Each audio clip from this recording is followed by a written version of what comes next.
la piste est invisible sur les cartes publiques.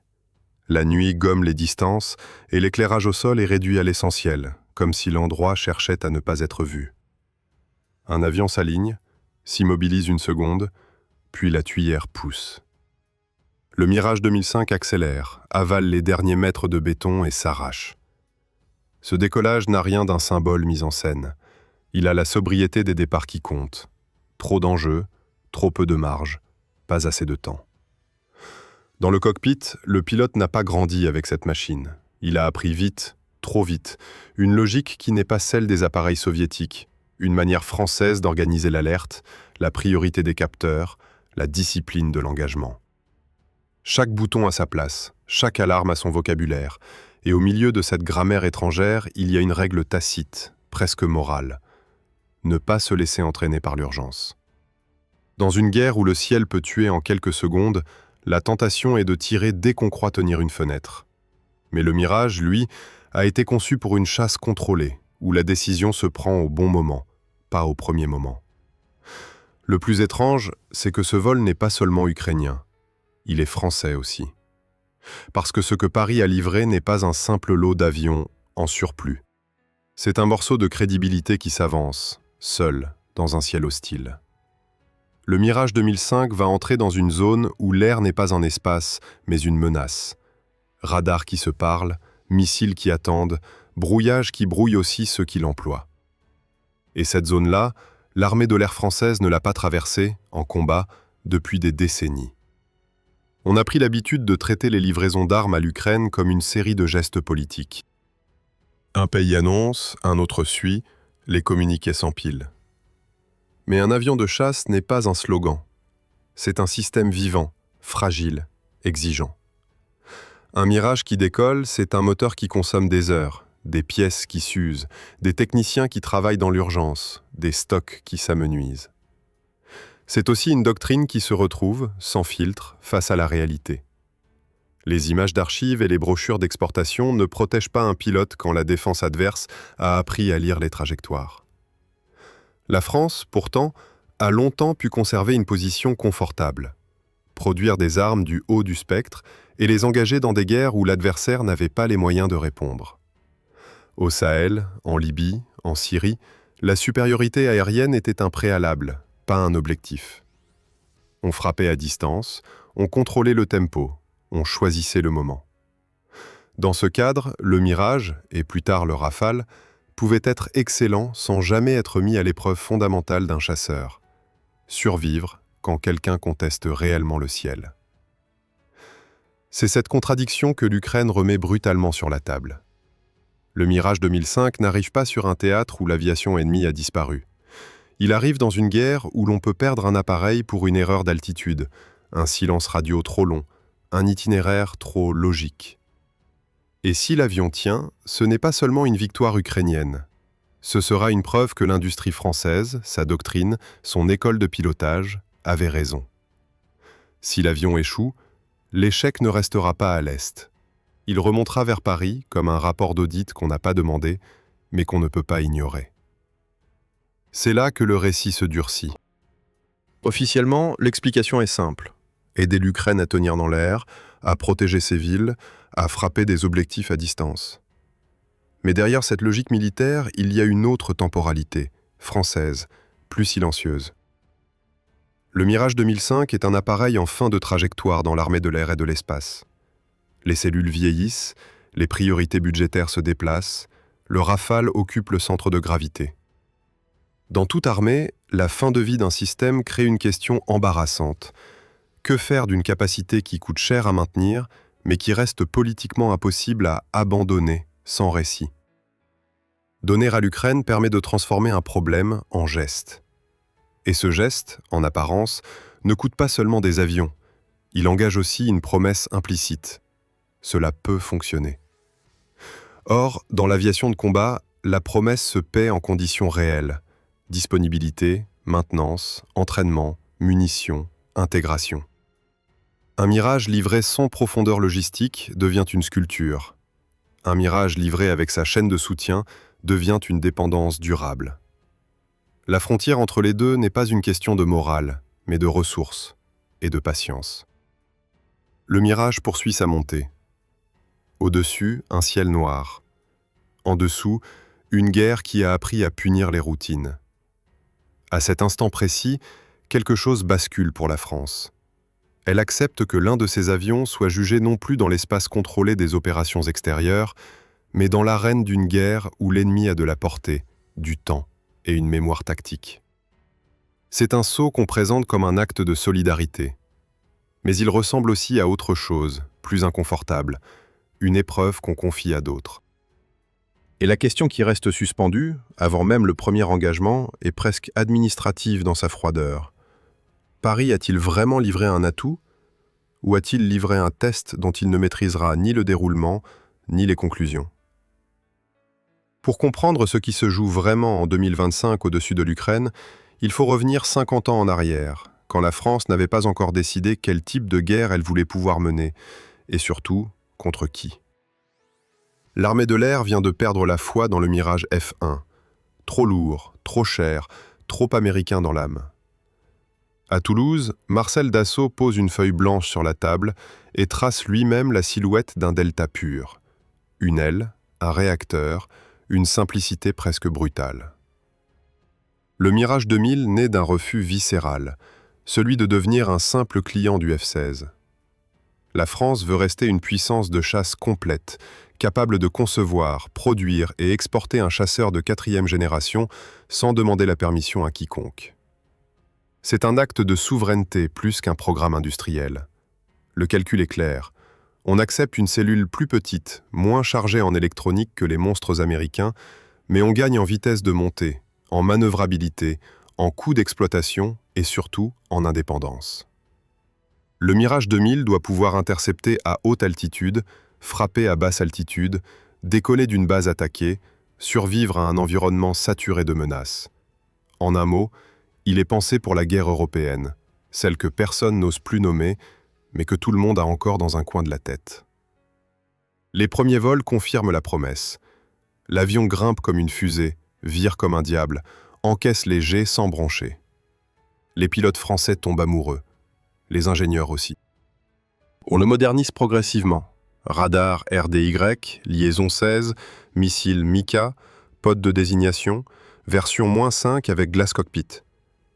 À chaque étape, Dassault répète la même phrase, presque un mantra.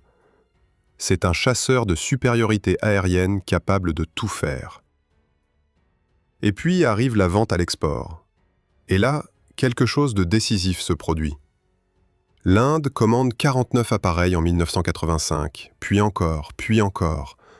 Taïwan prend 60 Mirage 2005 en 1992, parce que Pékin est à 180 km et que les F-16 américains sont bloqués par la politique.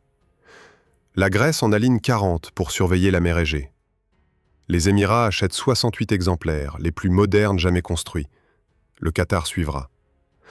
Partout où un pays se sent menacé par un voisin puissant et ne veut pas dépendre exclusivement des États-Unis, le Mirage 2000 devient l'assurance vie aérienne. Ses clients ne sont pas naïfs.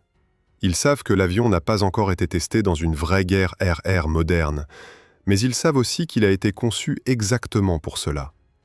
Ils l'achètent comme on achète une arme nucléaire, pas pour s'en servir forcément, mais pour être sûr qu'on ne vous attaquera pas.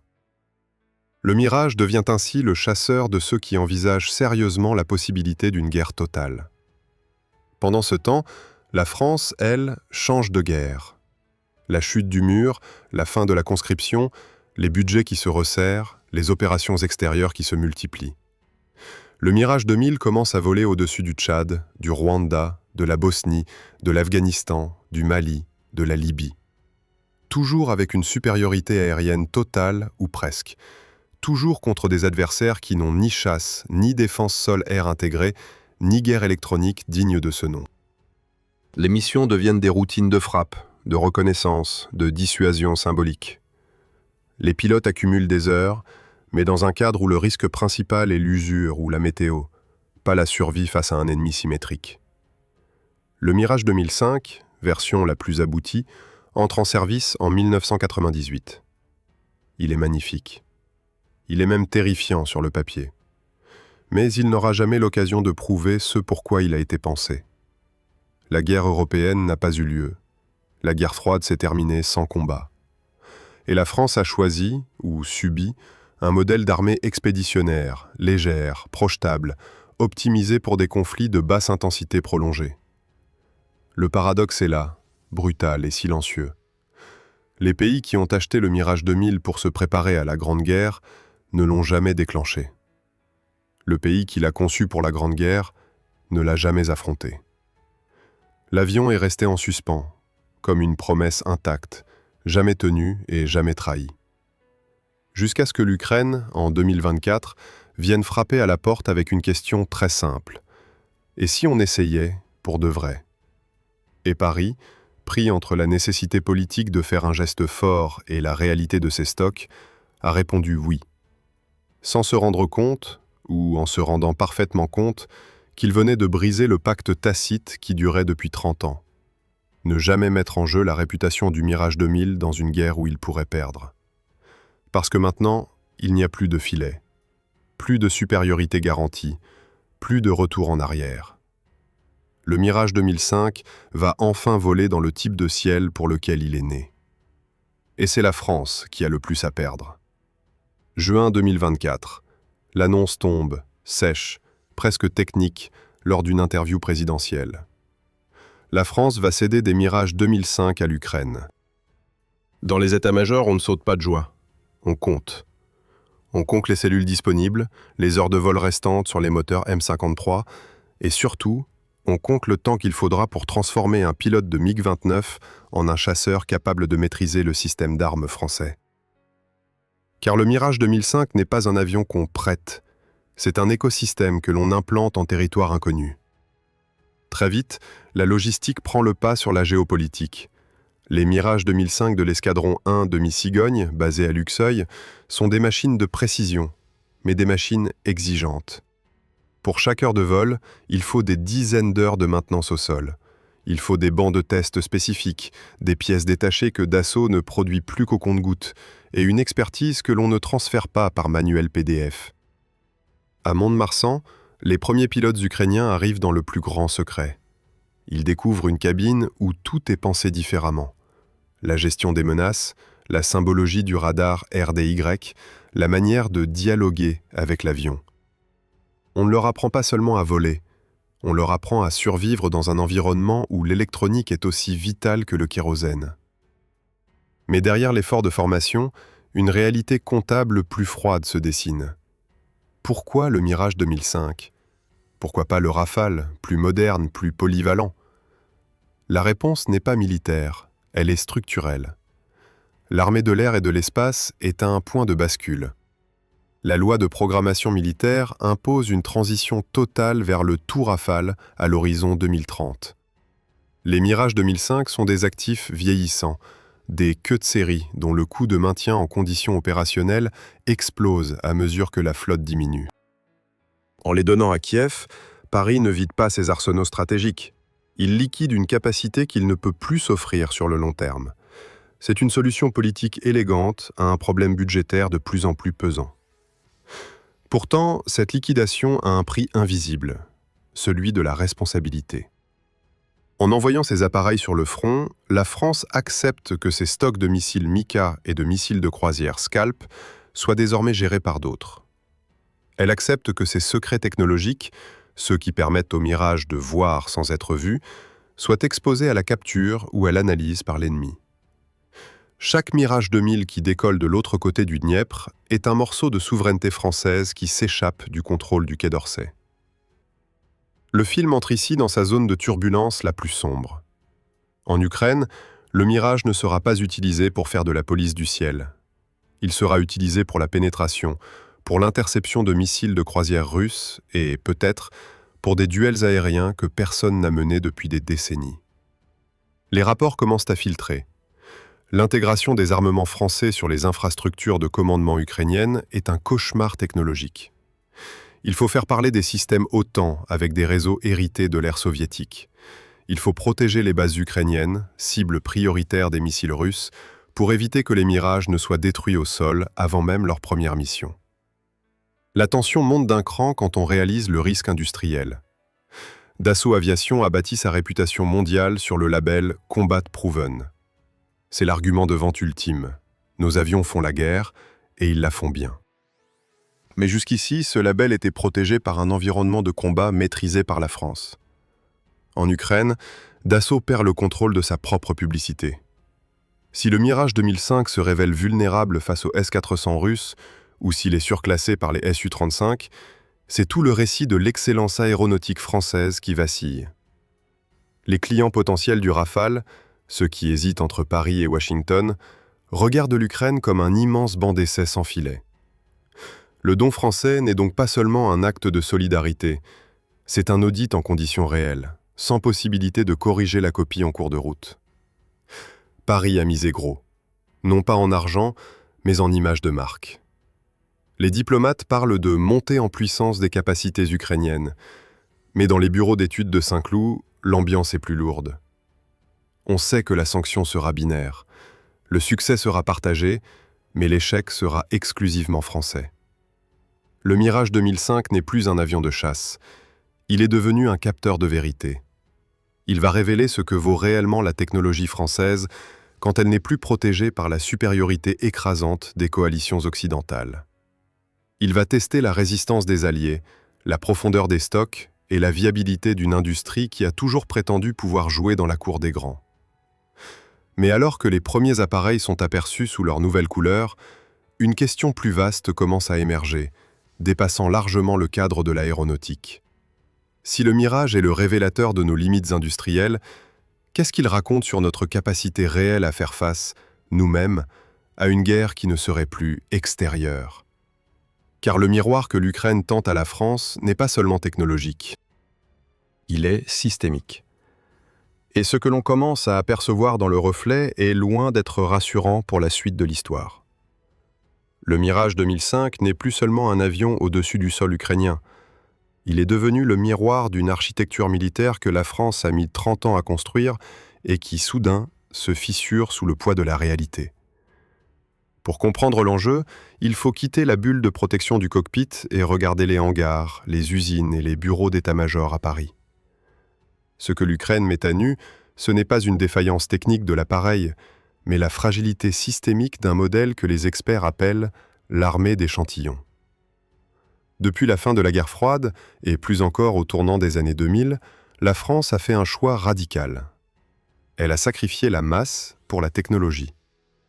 Elle a préféré posséder quelques dizaines de machines parfaites plutôt que des centaines de machines suffisantes.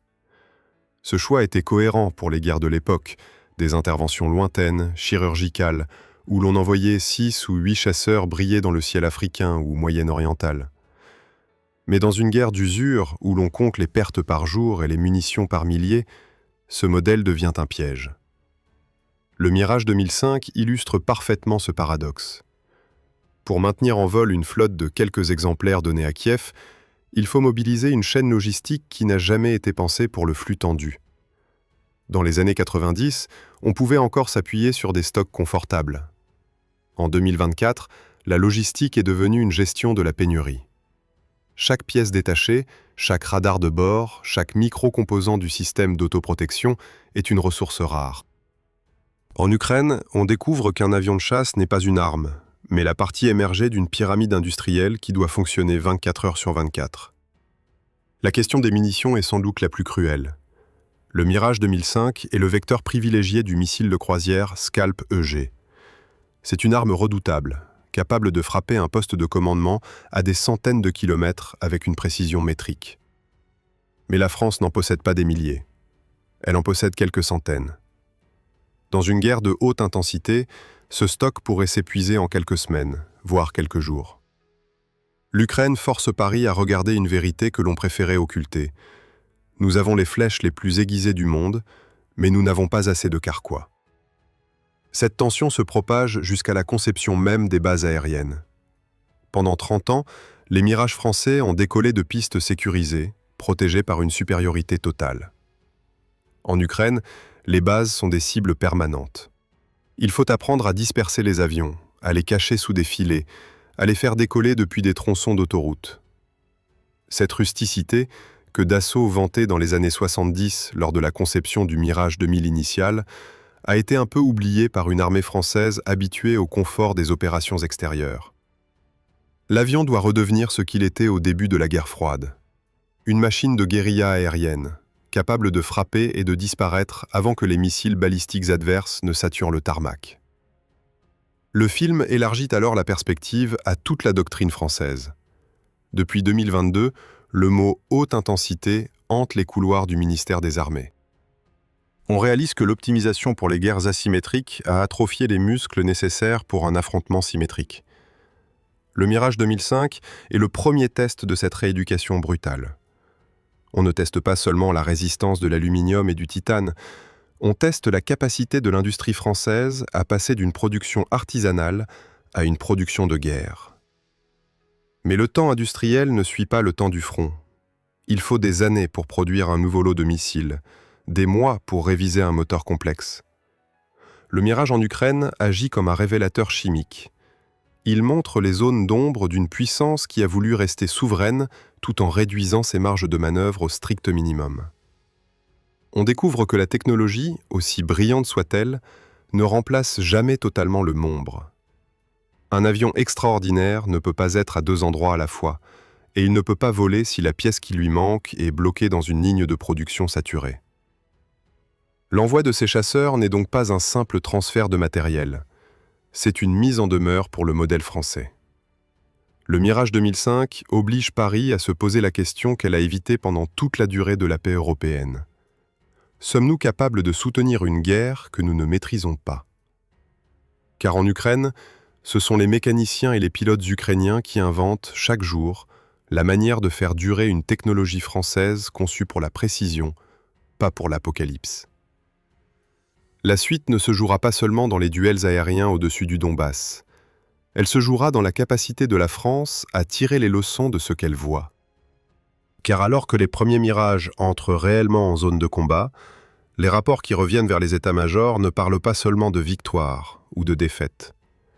Ils parlent d'un monde où le prestige des brochures d'assaut se heurte à la froideur des statistiques d'usure. Le verdict final approche.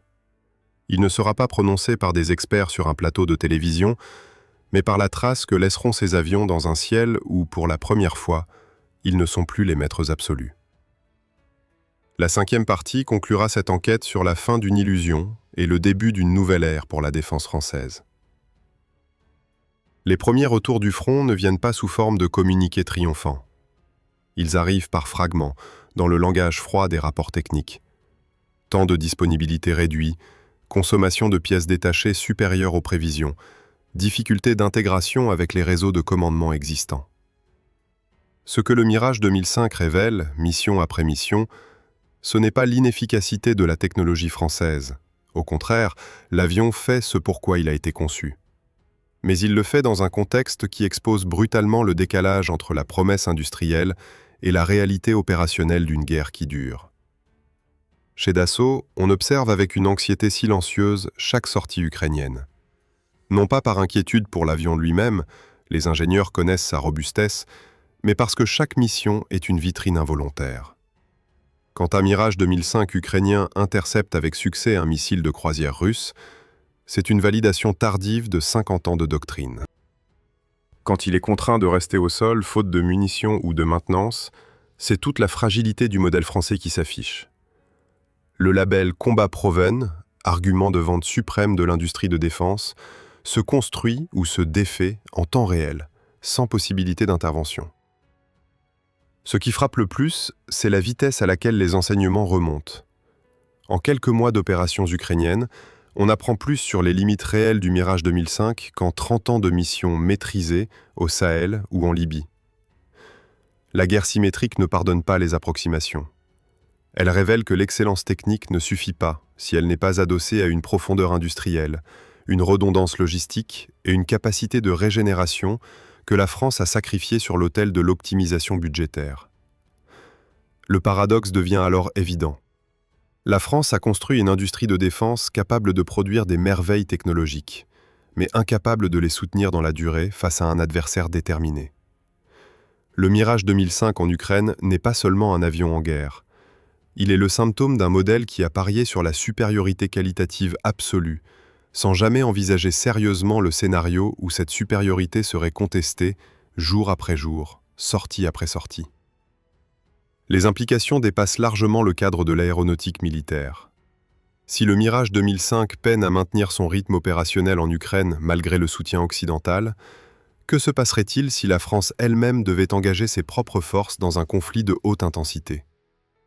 La question n'est plus théorique.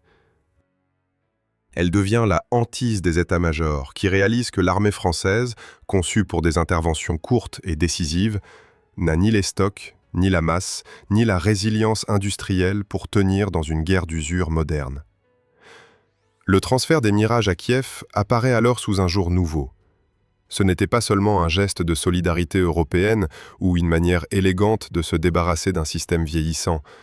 C'était, consciemment ou non, un test grandeur nature du modèle français face à la réalité de la guerre moderne. Et le verdict qui émerge est inconfortable. La France sait construire des armes exceptionnelles, mais elle a désappris à construire un système de guerre. L'ironie finale est peut-être la plus cruelle. Pendant 50 ans, le Mirage 2000 a incarné la souveraineté française, la capacité de la France à rester une puissance militaire indépendante. Mais en 2025, ce sont des pilotes ukrainiens, formés en urgence et combattant pour leur survie nationale, qui écrivent les dernières pages de cette histoire. Ils démontrent à la fois la valeur de l'avion. Oui, il peut tenir face à une défense moderne, et ses limites. Non, il ne peut pas compenser seul l'absence d'un écosystème militaro-industriel adapté à la guerre longue. La France se retrouve face à un choix qu'elle a longtemps pu éviter. Soit elle accepte de rester une puissance d'échantillon, brillante mais fragile, capable de coups d'éclat mais pas d'endurance. Soit elle reconstruit, dans l'urgence et la douleur budgétaire, une capacité de masse qu'elle a abandonnée il y a 30 ans au nom de l'excellence technologique. Le Mirage 2005 continue de voler quelque part au-dessus de l'Ukraine. Chaque mission est une page du rapport que personne n'a commandé, mais que tout le monde lit avec attention. Ce rapport ne parle pas seulement d'un avion. Il parle de ce que signifie être une puissance militaire au XXIe siècle, quand la guerre redevient possible entre nations développées, quand la technologie ne garantit plus la victoire, et quand les certitudes accumulées pendant les décennies de paix s'effondrent au contact du réel. Paris a donné des avions à Kiev. Kiev, en retour, donne à Paris une leçon qu'elle n'avait pas demandée. Dans la guerre moderne, la souveraineté ne se mesure pas à la sophistication des armes que l'on produit, mais à la capacité de les faire voler, jour après jour, quand l'ennemi frappe en retour. Et sur ce point, le verdict du Mirage 2005 ukrainien est sans appel. La France a encore les moyens de concevoir. Il lui reste à prouver qu'elle a encore les moyens de durer.